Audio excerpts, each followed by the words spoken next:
Hello friends, आज हम exercise 4.1 start कर रहे हैं, जिसमें पहला क्वेश्चन है कि which of the following expression are polynomial.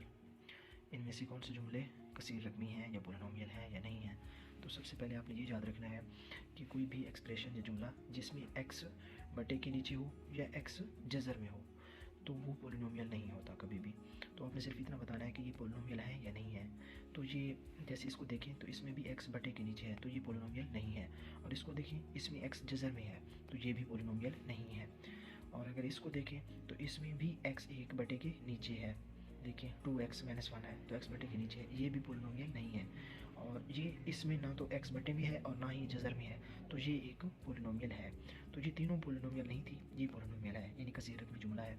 Question number 2 देखें, इसमें उसने पूछा है कि ये सारे क्वेश्चन 4 इनमें से कौन से रैशनल एक्सप्रेशन हैं या नातिक जुमले हैं। उर्दू में नातिक जुमले और इंग्लिश में रैशनल एक्सप्रेशन। तो रैशनल एक्सप्रेशन वो होते हैं जिसमें हमारे पास वेरिएबल जो होता है वो जज़र में नहीं होना चाहिए। तो ये देखें इसमें भी x जो है वेरिएबल है, जज़र में है। इसको अगर देखें तो यहाँ ये आपके पास इसमें भी जज़र में है। तो जिन क्वेश्चन में वेरिएबल x जज़र में है वो पोलिनोमियल रैशनल नंबर नहीं है, बाकी सारे रैशनल हैं। जैसे ये भी नहीं है और ये वाला भी रैशनल नहीं है। बाकी अगर इसको देखें तो इसमें कहीं भी वेरिएबल जज़र में नहीं है। √3 है लेकिन ये तो एक डिजिट है, वेरिएबल बिल्कुल भी जज़र में नहीं है, तो ये भी एक रैशनल एक्सप्रेशन है और ये भी रैशनल एक्सप्रेशन है। तो रैशनल एक्सप्रेशन में सिर्फ आपने या नातिक जुमले में सिर्फ आपने ये देखना है कि कोई x या y जो भी वेरिएबल यूज़ हुआ है वो कहीं जज़र के नीचे नहीं है। अगर √, या जज़र के नीचे वो है तो फिर इसको हम नातिक जुमला या रैशनल एक्सप्रेशन नहीं कह सकते। इसके अलावा बाकी सारे रैशनल नंबर रैशनल एक्सप्रेशन या नातिक जुमले कहलाते हैं। क्वेश्चन नंबर 3 देखिए, reduce the following rational expression into the lowest form. हमने इन नातिक जुमलों को मुख्तसर करना है। तो इसका मेथड ये है आपके पास कि आपने सिंपल इसको मुख्तसर करने की कोशिश करनी है। जैसे 0 से ये 0 कैंसिल हो गया, 3 1 3 3 4 12, यहाँ पे 4। आप इसको देखें तो यहाँ पे x 2 है और इसमें 3 है, तो 2 से तो 2 कैंसिल हो जाएंगे, 1 बच जाएगा। 2 से 2 कैंसिल, यानी x की पावर 2, तो 2 कैंसिल हो जाएंगे, 1 बच जाएगा क्योंकि यहाँ पे 3 है। इसी तरह y, 1 y कैंसिल हो जाएगा तो कितने y बच जाएंगे, 2। और z यहाँ पे 2 है और यहाँ पे है 5, तो 2 से 2 कैंसिल हो जाएंगे, 3 बच जाएंगे यहाँ पे। तो ऊपर हमारे पास सिर्फ बच गया 4 और x बिल्कुल नहीं बचा, नीचे x 1 बच गया, यहाँ पे x। y 1 कैंसिल हो गया, 2 बच गए, y स्क्वायर लिख देंगे। और z 2 कैंसिल हो गए, ऊपर कितने 3 बच गए, तो z की पावर 3। ये एक सिंपल मेथड है। अब ये आपका फाइनल आंसर है। क्वेश्चन 2 सॉल्व करते हैं, क्वेश्चन 3 की जुज़ नंबर 2। तो इसमें देखिए आपके पास ये क्वेश्चन है, तो ये वाला। तो सबसे पहले आपने देखना है कि कोई चीज़ इससे कम आ सकती है, नहीं आ सकती। अब आपने देखना है कि कोई फार्मूला इस पर अप्लाई हो सकता है, तो हाँ इस रकम पे एक फार्मूला बन जाएगा, यानी a² - b²। तो आपने एक तो जैसे ही आपने x² के साथ -1 देखना है उसका स्क्वायर बना देना है क्वेश्चन में। जैसे ये बार बार ऐसे क्वेश्चन आएगा तो आप अभी से ये ज़हन में रख लें कि x² -1 होगा तो हम -1 का भी स्क्वायर बना देंगे। अब आपके पास x का स्क्वायर -1 का स्क्वायर, यानी पहली रकम का मुरब्बा माइनस दूसरी का मुरब्बा। तो ये फार्मूला आप लोगों ने पढ़ा होगा। पहले इसे एक बार माइनस की शक्ल में लिखेंगे, यानी पहली रकम माइनस दूसरी रकम, पहली रकम माइनस दूसरी रकम, और फिर जमा की शक्ल में लिखते हैं, पहली रकम जमा दूसरी रकम।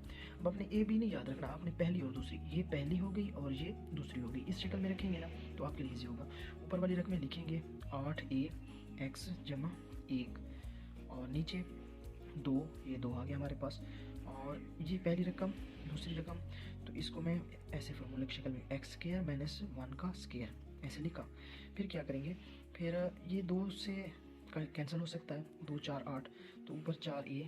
अब यहाँ पे लिखेंगे 4a और x + 1, और इस पे अब ये फार्मूला अप्लाई करेंगे, यानी पहली रकम माइनस दूसरी रकम, पहली रकम x माइनस दूसरी रकम 1, और एक मरतबा जमा की शक्ल लिखेंगे, पहली रकम x जमा दूसरी रकम।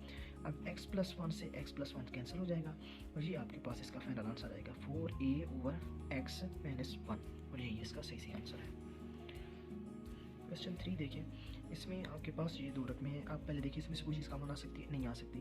तो नेक्स्ट स्टेप ये है कि आपने फार्मूले ओपन करने होते हैं या बंद करने होते हैं। तो ये फार्मूला है हमारे पास a + b का होल स्क्वायर, a + b का होल स्क्वायर। तो ये आप लोगों ने पहले भी पढ़ा होगा, a² + 2ab + b²। इसका मतलब पहली रकम का मुरब्बा जमा 2, पहली दूसरी फिर जमा दूसरी रकम का मुरब्बा। तो पहली रकम हमारे पास क्या है, x, तो हम लिखेंगे x का मुरब्बा जमा हम 2, ये फार्मूले का है 2, और पहली रकम हमारे पास x, दूसरी रकम y, फिर जमा, ये फार्मूले के मुताबिक जमा दूसरी रकम का मुरब्बा यानी y का मुरब्बा, और साथ में ये लिख देंगे -4xy, और बटे वाली रकम को ऐसे ही रहने दें x माइनस, चलें इसका भी फार्मूला खोल देते हैं। पहली रकम का मुरब्बा माइनस दूसरी 2, अब यहाँ पे माइनस हो तो फिर यहाँ भी माइनस आएगा 2 के साथ, पहली रकम x, दूसरी y, जमा दूसरी का मुरब्बा यानी y का मुरब्बा। अब देखिए ऊपर वाली रकमें, तो इसमें 2 रकमें हैं, ये भी xy वाली है और ये भी xy वाली, तो जमा का 2xy और माइनस का 4xy माइनस का 2xy हो जाएगा, और बाकी ये 2 आप लिख दें x², और इन दोनों का आंसर आएगा -2xy जमा y का स्क्वायर। और बटे में देखें अगर गौर से तो यही रकम लिखी हुई है x² -2xy जमा y का स्क्वायर। बिल्कुल एक जैसी रकमें हैं तो कैंसिल हो जाएंगी बिल्कुल, और हमारे पास जब दोनों कैंसिल होंगी तो आंसर क्या आ जाएगा 1 आ जाएगा।